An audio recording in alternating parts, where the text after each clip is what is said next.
예, 오늘 우리 함께 같이 나눌 말씀의 제목은 오늘 성경 본문에 나와 있는 우리 예수님의 말씀입니다. 내가 선함으로 내가 악하게 보느냐. 인생이란 유전과 그리고 환경과 본인의 선택으로 이루어진다라고들 이렇게 이야기합니다. 인생은 이 세 가지 요인의 산물이라고 하는 것이죠. 근데 그 중에서 사실은 한 95% 이상이 유전과 환경에 영향을 받습니다. 사실 유전과 환경적인 요인이 한 95% 이상이 된다는 얘기예요. 이것은 철저히 사실은 우리 소감 밖의 것이죠. 내가 어찌할 수 없는 것입니다.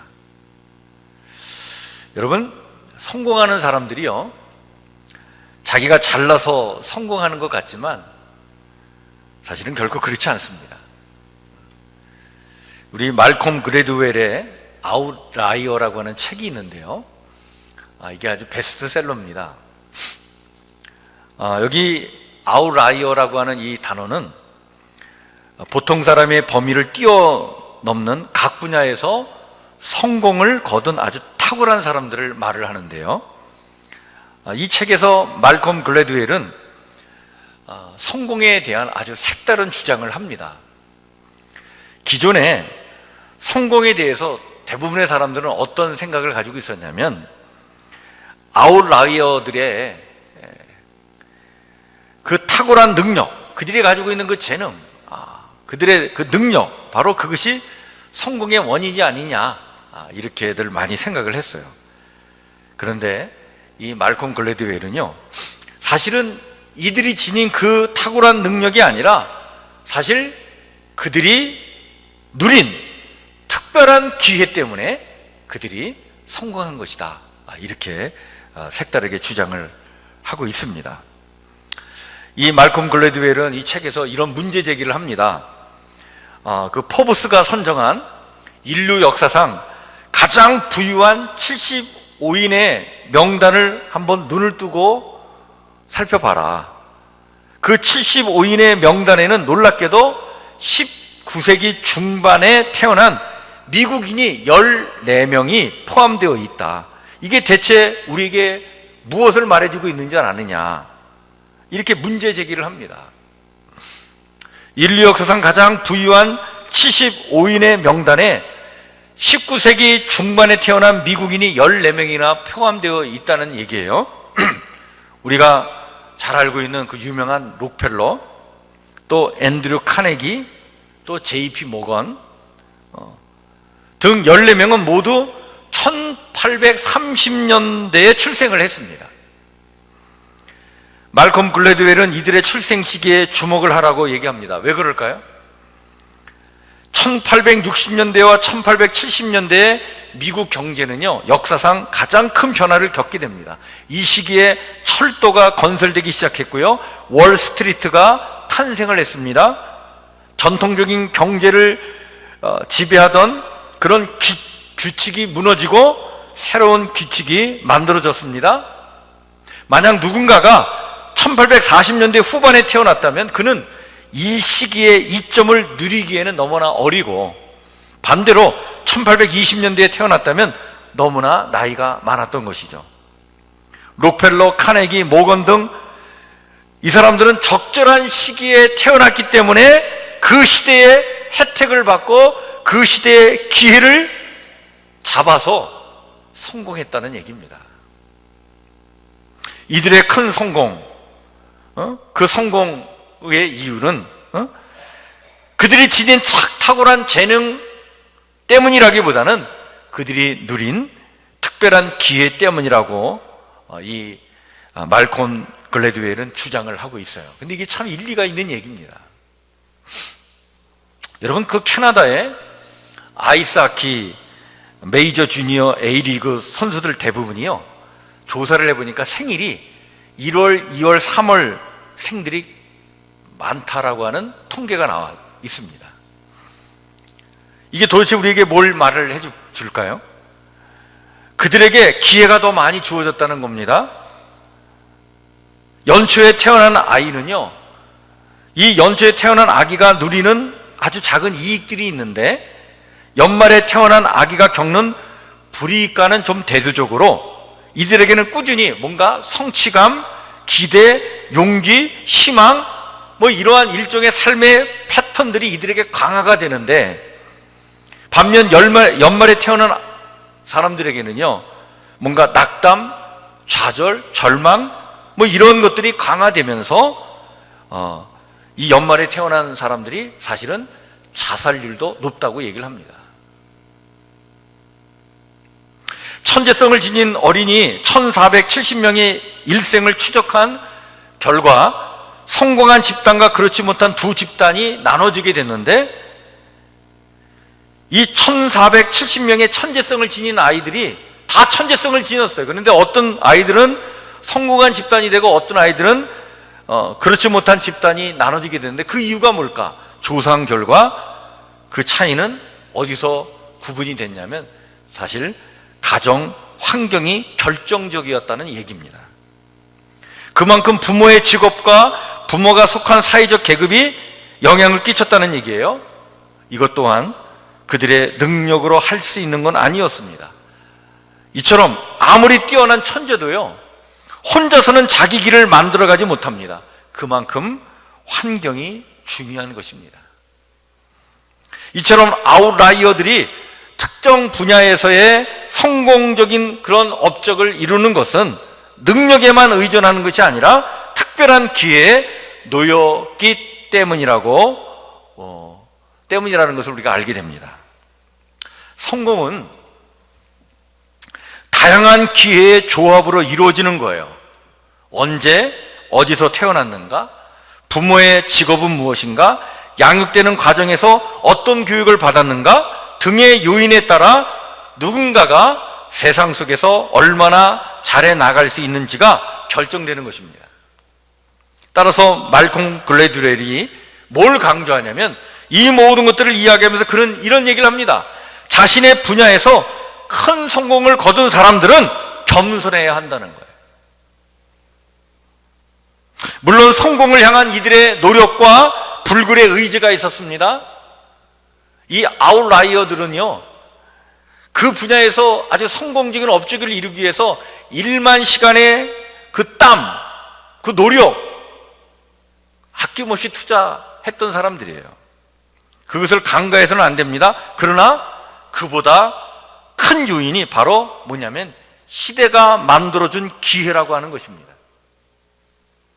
따라서 신앙적으로 말하면 여러분, 은혜를 입었기 때문에 그래서 우리는 겸손해야 한다는 것입니다. 사실 따지고 보면요, 여러분, 은혜 아닌 것이 어디 있겠습니까? 우리가 선택해서 된 것보다 은혜로 된 것이 훨씬 더 많아요. 인간은 자기의 삶을 지배할 힘이 거의 전무합니다. 우리의 소관이 아닌 것이 얼마나 많은지 몰라요. 출생 시기 내가 선택해서 된 게 아닙니다. 출생한 장소, 부모, 가족, 내가 선택의 여지가 없어요. 내게 유년기의 환경, 나의 외모, 유전적인 어떤 재능, 대부분의 상황이 다 그렇습니다. 요컨대 여러분, 우리의 존재와 소유는 전부 하나님께로부터 받은 것이 너무나 많은 거예요. 은혜입니다. 성경은 우리의 삶이 은혜인 것을 인정하는 것이야말로 이것이 바로 행복한 삶, 그리고 천국의 기쁨을 누리며 사는 길임을 성경 우리에게 이야기해 주고 있는 것입니다. 성경 전체가 우리에게 강조해 주는 게 바로 뭐냐? 이게 우리의 삶에 매우 중요한 삶의 태도요, 신앙이요, 믿음인데, 그게 바로 뭐냐? 우리가 은혜를 입고 산다는 거예요. 은혜를 입고 산다. 오늘 나의 나됨이 은혜입니다. 그래서 우리는 감사해야 하는 거예요. 겸손해야 합니다. 그리고 나의 나됨을 그 누구의 누구됨과 여러분 비교해서는 안 됩니다. 그것으로 편가르기 하고 차별하고 우월감이나 열등감에 사로잡혀 살고 서로 미워하고 적개심과 분노를 갖고 서로의 것을 빼앗으려고 하고 이렇게 사는 것은 여러분 은혜를 모르는 삶이에요. 그렇게 사는 것이야말로 지옥을 살아가는 겁니다. 은혜를 알면 내가 지금 누리는 것을 자랑하지 않습니다.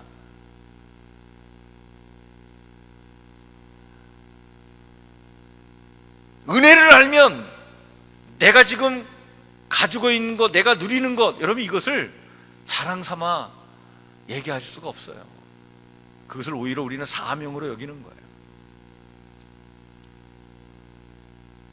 하나님으로부터 받은 바 그 은혜를 나누며 베풀며 살아가라는 하나님의 뜻으로 알고 그것을 누리지 못하는 사람들과 함께 나누기 위해 헌신을 하고 은혜를 공유하여 공생하는 사회적인 어떤 시스템을 만들려고 하고 그런 은혜의 공동체를 세우려고 살아가는 거예요. 이게 은혜를 아는 사람의 삶의 모습입니다.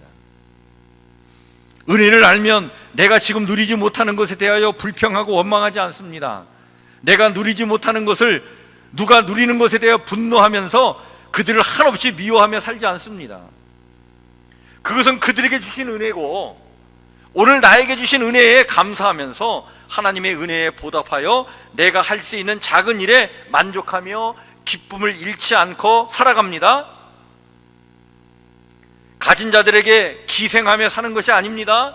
나의 몫을 당당히 감당하면서 공생의 삶을 추구해가는 거예요. 이런 마음으로 은혜를 공유하는 은혜 공동체를 우리는 적극적으로 만들어 나가야 합니다. 이 은혜를 깨닫고 은혜 안에 살아가는 것이야말로 여러분 이것이 복음이에요. 그리고 이 은혜를 함께 나누면서 함께 공유하면서 공생하는 은혜 공동체를 세워나가는 것이야말로 여러분 이것이 이 땅에 주님께서 원하셨던 하나님의 나라입니다. 하나님의 나라. 성경이 우리에게 그렇게 강조하는 천국, 이 땅에 이루어야 될 하나님의 나라, 그게 어떤 나라입니까? 바로 은혜 공동체를 세우는 거예요. 우리 봉준호 감독이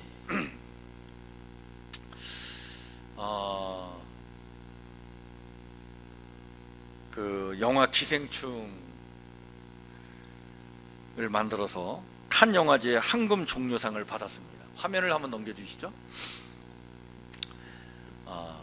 지금 상영 중에 있는데 이 영화는 우리에게 자본주의 사회의 심각한 어떤 문제를 우리에게 제기를 합니다.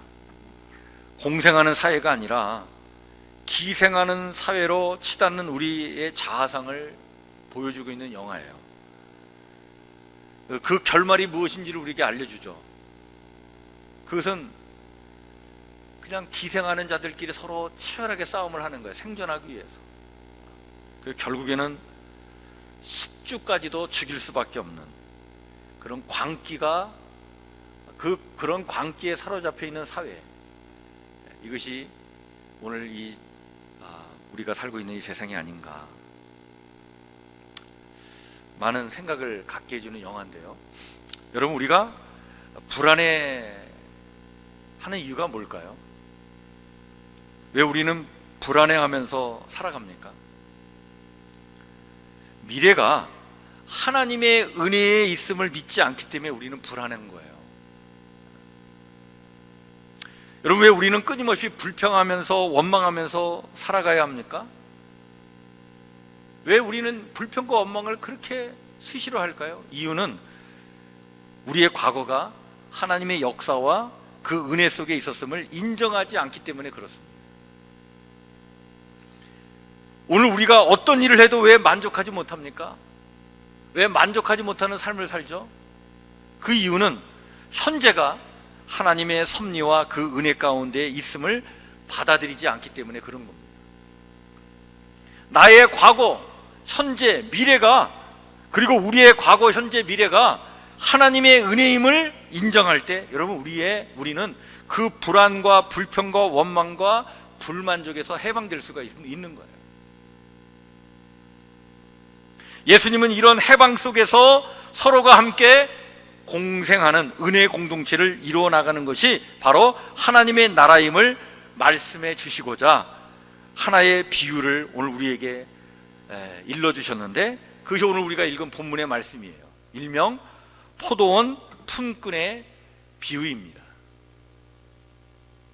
여러분, 이 비유 이야기가 나온 배경을 우리가 먼저 이해하셔야 돼요.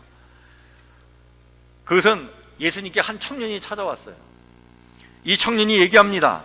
부자 청년입니다. 무엇을 하여야 영생을 얻을 수 있겠습니까? 내가 무엇을 해야 내가 영생을 가질 수 있겠느냐라고 하는 질문이에요. 그때 예수님께서 이 부자 청년에게 영생을 얻기 위해서는 너의 모든 것을 다 팔아가지고 가난한 자들에게 다 나눠주고, 그리고 너는 나를 따르라, 이렇게 말씀해 주십니다. 그러자 부자 청년이요 근심하며 돌아갔습니다.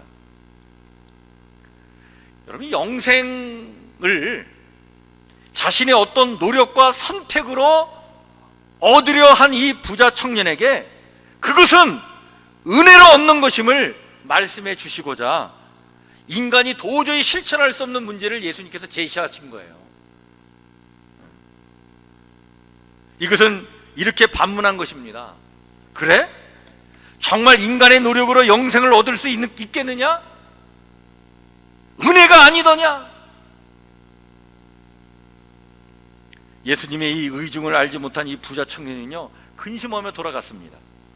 예수님은 제자들에게 이렇게 은혜가 아닌 자기의 힘과 노력으로 무엇을 성취해보고자 애쓰는 이런 부자는 낙타가 바늘귀로 들어가는 것보다 더 천국에 들어가기가 어렵다라고 말씀해 주시죠.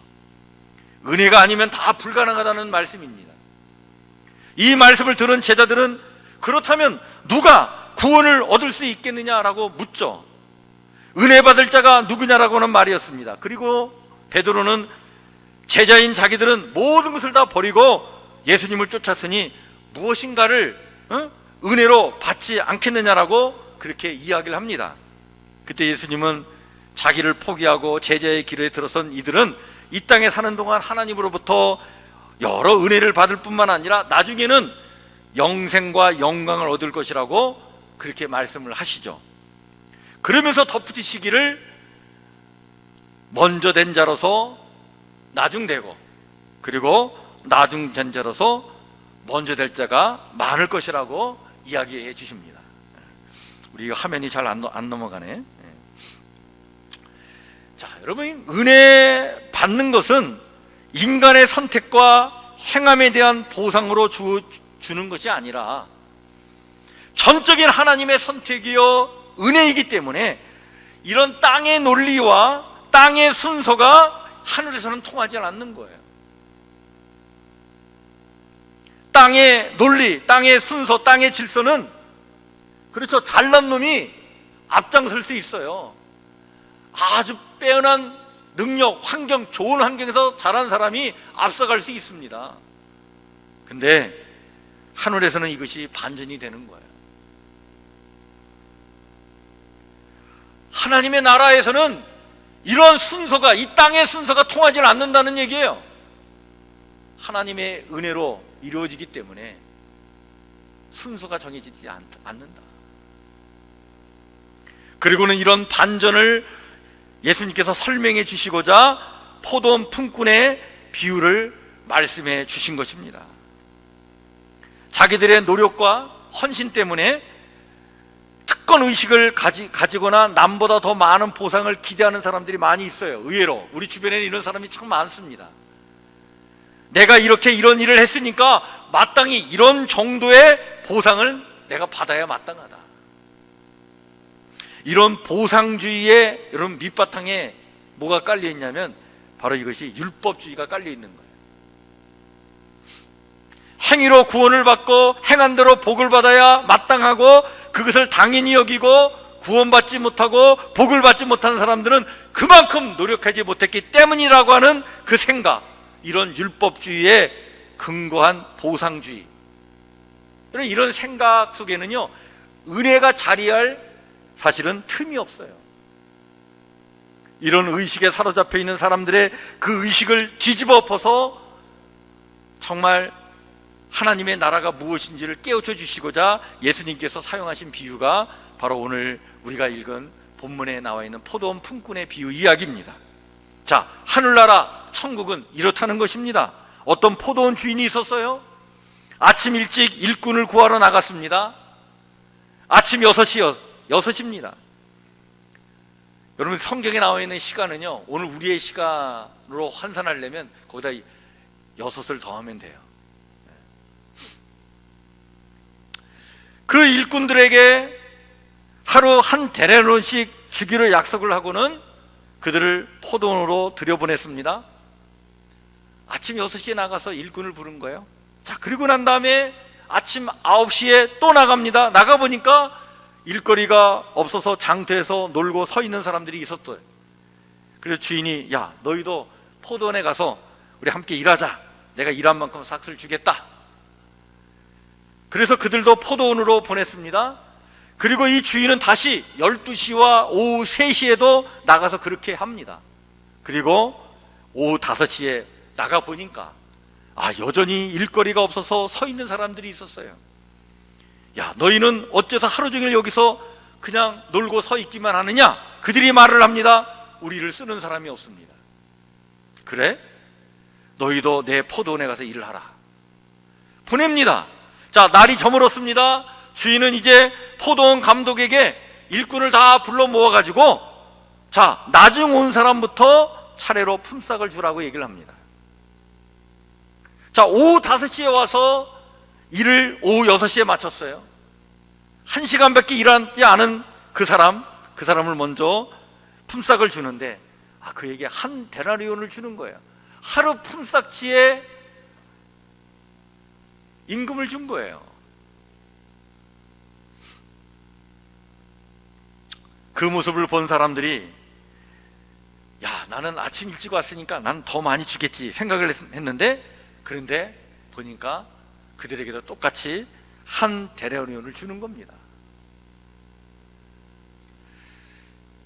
아침 일찍 온 사람들이 불만을 털어놓기 시작했어요.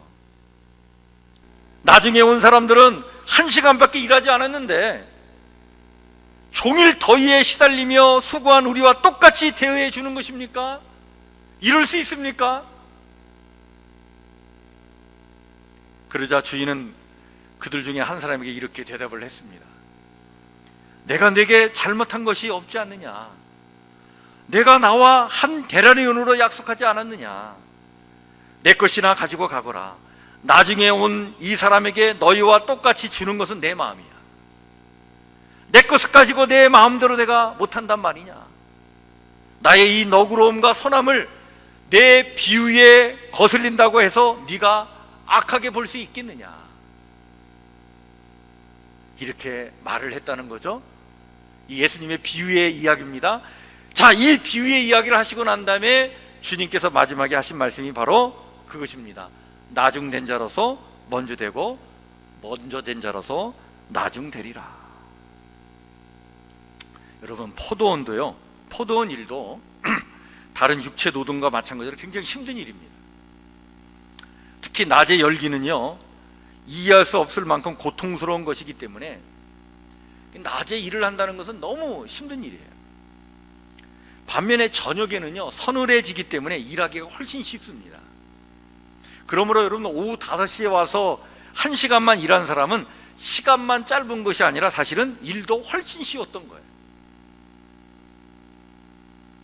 당시의 노동시간은요, 아침 해가 뜰 때부터 해 질 때까지인데, 물론 계절에 따라 좀 변화가 되겠지만 오전 6시부터 오후 5시까지가 노동시간이었습니다. 그런데 오전 6시뿐만 아니라 오전 9시, 12시, 오후 3시, 오후 5시에 일꾼을 부른다? 여러분, 이것은 사실은 일상적인 일이 아니었습니다. 이 추수 때에 긴급한 상황이 벌어질 때 이렇게 했던 거예요. 그러니 때를 놓치면 상품 가치가 떨어질 수 있기 때문에 아마 여러 차례 일꾼을 부르지 않았나. 그런데 사실 예수님의 비유 이야기에 나오는 이 주인은요, 단순히 일 때문에 그렇게 일꾼을 많이 불렀다기보다도 참 자비로움을 우리에게 얘기해 주고 있습니다. 이 예수님의 비유 이야기에 나온 주인은 곧 하나님을 우리에게 비유로 이야기하고 있는 거죠.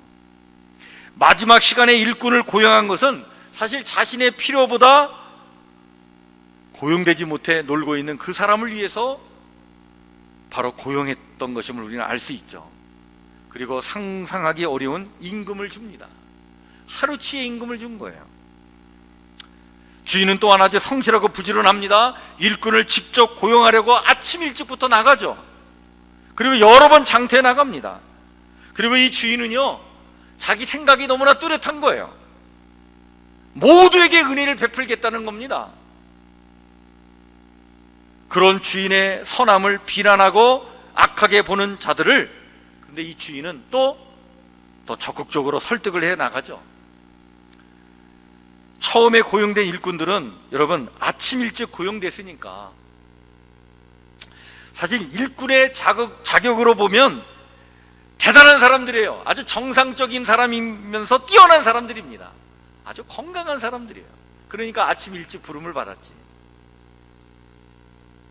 그리고 이 사람들은 일을 제대로 했을 사람들이에요. 이런 사람들은 이렇게 이렇게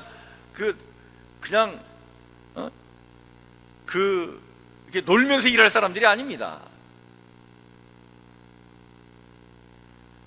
이들이 자기들의 수고를 언급하면서 임금에 대해서 불만을 터뜨릴 때는요, 사실 수고를 아끼지 않고 일했기 때문에 그만큼의 대가를 달라는 얘기예요. 이들은 참 건강한 사람들이고 정직한 사람들이고 다른 사람들보다 월등한 능력과 실력을 가지고 일을 한 사람들이에요. 그래서 이 주인도 그것을 부인하지 않습니다.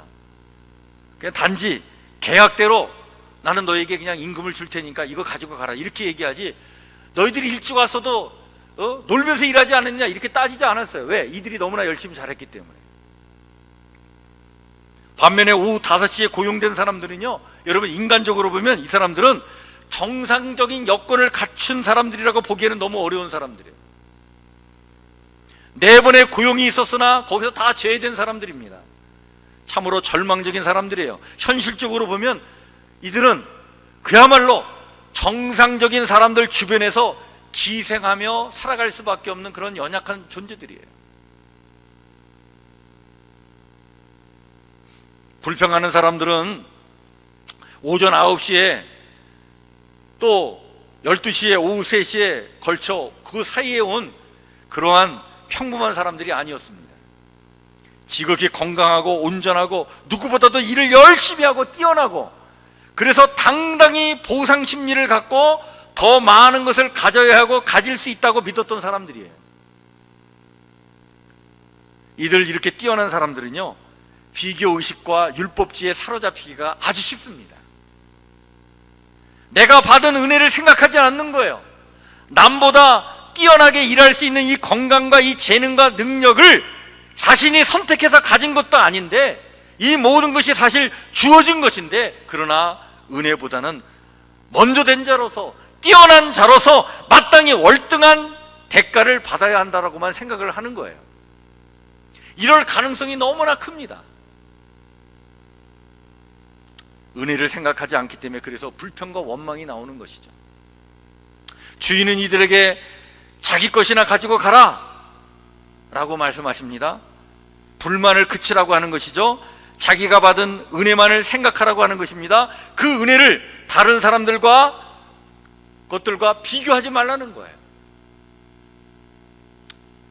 그런데 이 은혜를 모르면 주인의 그 너그러움과 하나님의 선함을 악하게 보는 겁니다. 악한 눈으로 보게 되는 것이죠. 은혜의 눈이 아니라 자기의 업적을 의지하는 것, 그래서 다른 사람들과 끊임없이 비교하는 것, 그래서 시기하고 불평하는 것, 은혜 없이 악한 눈으로만 세상을 보는 것, 여러분 이것이 바로 지옥인 겁니다. 예수님은 하나님 나라는 포도원 주인처럼 이런 은혜의 마음을 갖고 은혜의 공동체를 이루는 곳이라고 말씀을 해주고 있는 것이죠. 은혜의 공동체 안에서는요, 먼저 된 자가 나중되고 나중된 자가 먼저 되는 그런 반전이 일어나는 것입니다. 사실 거기에는 하나님의 은혜만이 있지 그 외에 인간이 내세울 것을 아무것도 없게 되기 때문에 우리가 하나님으로부터 받은 것, 그것이 무엇이든 그 모든 것, 우리의 업적에 대한 보상이 아니라 하나님의 은혜라고 하는 사실 때문에 우리가 그 은혜를 인정하고 그 은혜에 감사하면서 그 은혜에 보답하고자 하나님의 선하심을 그 우리의 마음에 품고 함께 공생해 나가는 은혜 공동체를 이룰 때, 여러분, 거기에 하나님의 나라가 임하게 되는 것입니다.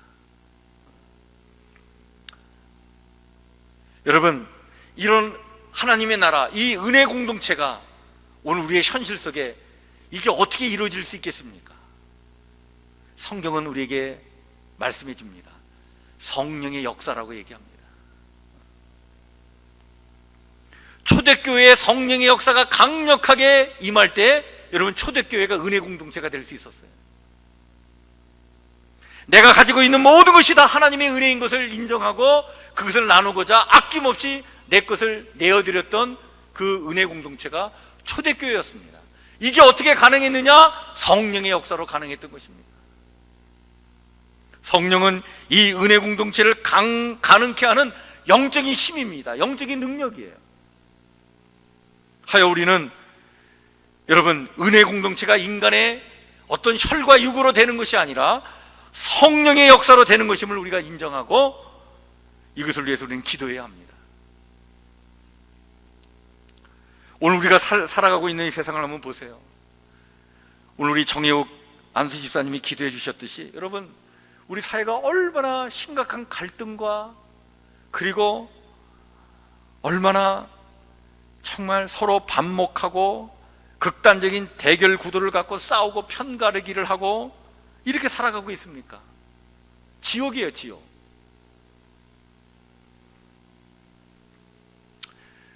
오늘 우리 새벽에 20세 이하 우리 젊은 축구 선수들이 그 세계 월드컵 대회에서 아깝게 준우승을 했어요.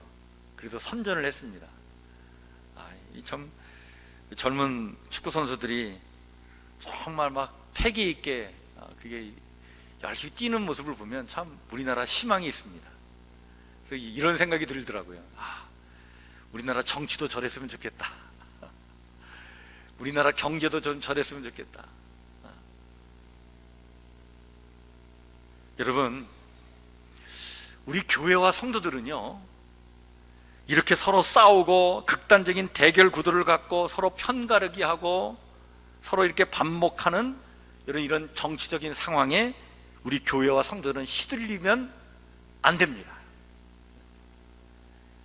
여러분, 우리 교회와 성도는요, 그런 일에 시들리면 안 돼요. 우리 교회와 성도는 오직 소망해야 합니다. 무엇을 소망해야 합니까? 이 땅에 하나님의 나라 공생하는 은혜 공동체가 세워지기를 우리는 소망해야 합니다. 뿐만 아니라 우리는 기도해야 합니다. 성령의 힘 있는 역사가 이 대지 위에 꿈틀대기를, 그래야 그 성령의 역사로 말미암아 우리가 살아가는 이 삶의 자리에 은혜의 공동체가 이루어지기를. 예수님의 비전이 우리 안에 살아있고 우리의 기도가 살아있어야 합니다. 이것이 오직 우리 그리스도인들이 끝까지 포기하지 않고 지향해야 할 우리의 신앙의 행위여야 합니다. 신앙의 이름으로 분노하고 적기심을 드러내고 싸움을 조장하고 그래서 나라를 분열로 치닫도록 하는 일은요, 교회와 성도의 일이 아닌 것입니다.